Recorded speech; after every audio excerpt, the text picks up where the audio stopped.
Hello everyone. My name is Pat Morrison. I'm working here in Wexford on the ACRES scheme. So I'm just going to cover, I suppose, briefly at the start. I'll just cover the ACRES CP and the different payment ceilings, because I think there might be a bit of confusion out there in relation to the ring fencing rule in particular, and just the rules around the submission of ACRES scorecards and the implications if they're not submitted in time.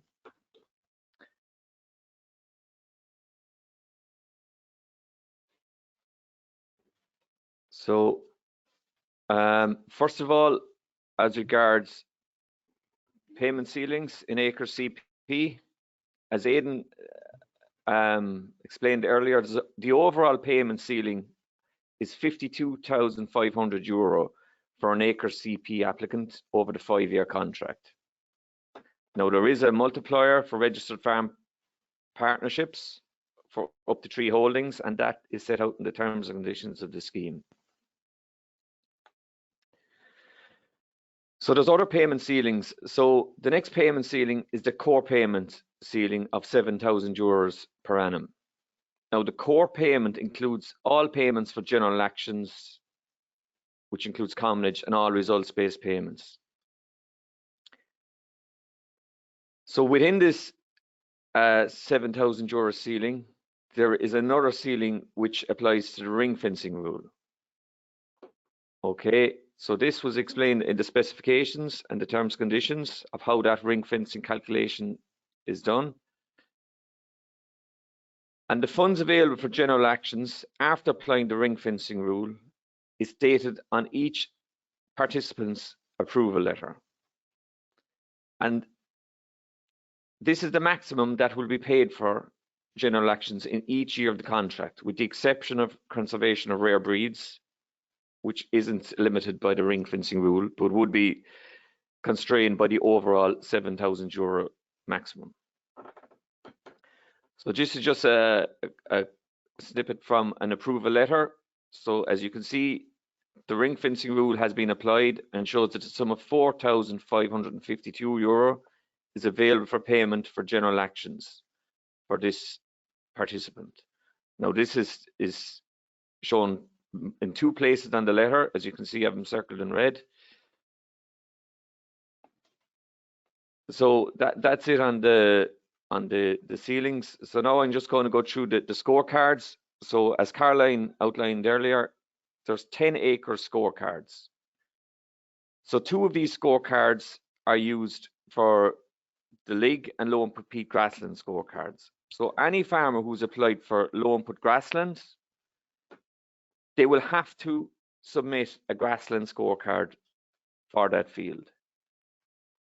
And anyone who's applied for the general action low input peat grassland, the relevant scorecard will be low input peat grassland scorecard. No other scorecard can be submitted for those general actions. So all 10 scorecards may be applicable for CP applicants in their forage land within the CP zone. And in commonage, the full list of 10 scorecards would be also available to the CP teams, but the one that will be predominantly used on commonage will be the peatland scorecard. So in relation to the timelines and rules for submission of ACRES scorecards, all fields must be assessed and scorecards should be fully submitted by advisors in the period June to the 31st of August. As outlined earlier, the target date for starting those, for the app to be available to submit the scorecards, is the 9th of June.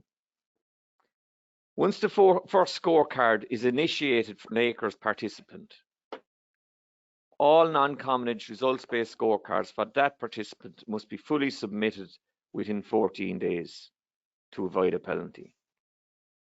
And the date the first ACRES scorecard is initiated will be the date that the scorecard is either fully or partially completed and saved by the advisor.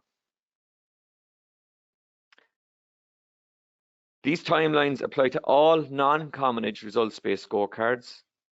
If an ACRES CP participant has LIG or low input peat grassland as a general action, and also CP results-based parcels, all scorecards for that participant must be submitted within the time frame set out above. Commonage scorecards will be submitted by the CP teams, so are not included in the above timelines. There will be a penalty applicable for late submission of scorecards. So for scorecards submitted after the deadline, and currently the deadline is the 31st of August, there will be a 1% penalty for each day late or part day of after the deadline, up to a maximum of 7 days. There will also be a penalty applicable where all scorecards are not submitted within the 14 days of initiating the first scorecard for a farm. And again, it's 1% penalty for each day late or part day of, up to a maximum of 7 days. The late submission penalty will be applied to all non-commonage ACRES results-based payments. And the maximum late submission penalty for scorecards that can be applied to a participant in 1 year is 7%. Any scorecard submitted more than 7 days after the deadline is invalid and ineligible for payment in any year of the contract. Any scorecard submitted more than 21 days after the first scorecard is initiated is ineligible for payment in the relevant year. However, if that scorecard is submitted before the deadline or within 7 days of the deadline, it would be eligible for payment in the following year, for year 2. So for the general actions, LIG and low input peat grassland, where scorecards are not submitted before the 31st of August or within 7 days of the 31st of August of the deadline, those parcels will be excluded from the ACRES contract for results-based actions, and no payment will be made in the current year for that action. They will not be eligible for payment in future years, and recoupment to apply if they've been paid in previous years. The same rule applies for ACRES CP rented and leased parcels. And the reason for this is rented and leased parcels are optional. So if you don't include them in, if you don't submit a scorecard in year 1 before the deadline or within 7 days of the deadline, it is taken that those parcels are not included in the ACRES contract. For owned forage parcels in the CP, the rule is different. And that is because it was mandatory to bring all this land into the ACRES contract and to have all that land scored over the 5 years. So for owned CP land, where scorecards are not submitted within the 7-day deadline, those parcels will not be eligible for payment in the current year, but they will remain in the ACRES contract. A 20% penalty will be applied to all ACRES results-based payments, and that would include LIG, low input peat grassland, CP results-based payments, and commonage. An ACRES CP participant will not be eligible for any landscape bonus payment in any year where a valid scorecard has not been submitted for all the ACRES CP contract lands. If the 20% penalty is applied in year 1, because all the scorecards were not submitted within the required time frame, the farmer would need to opt to score all lands in year 2 and submit a valid scorecard for all ACRES results-based actions and contract lands within the allowed time frame in year 2 to avoid the penalty also being applied to year 2 payments. So I suppose, look, there's a lot of information in those slides, so I'm going to go through a couple of examples to maybe help explain them better. So in this first example, Farmer A was approved for LIG in 3 parcels. So the advisor goes out and scores parcel 1 and submits the scorecard on the 1st of July. They go back out maybe to an outside farm. They score parcel 2 and submitted on the 20th of July. And then for the third parcel, the scorecard is not submitted until the 10th of September. So the LIG payment for this farmer for 2023 will be based on the valid scorecard submitted for parcels 1 and parcels 2. A 6% penalty will be applied to all the non-commonage results-based payments for that farmer for that year, as the scorecard for parcel 2 was submitted 6 days late. For the parcel 3, this parcel will be removed from the contract and not eligible for payment in any year of the ACRES contract, because it wasn't submitted within 7 days of the deadline.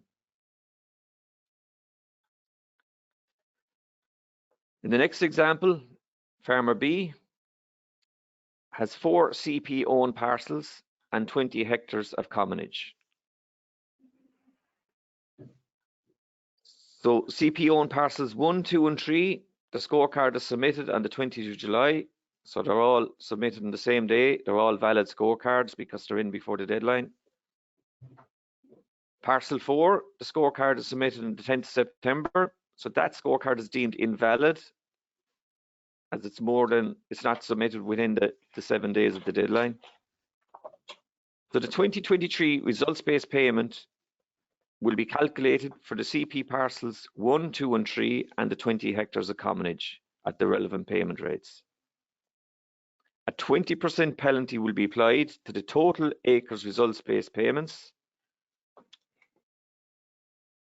but all parcels will remain in the ACRES contract.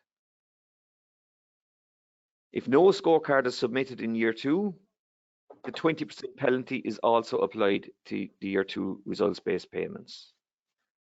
And a participant would not be eligible for any potential landscape bonus payment in either year 1 or year 2.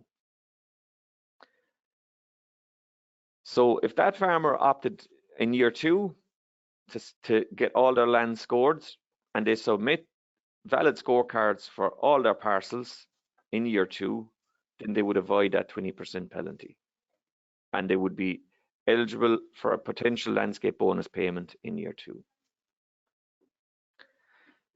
The third example, farmer C. This farmer has 4 CP rented parcels and the holding.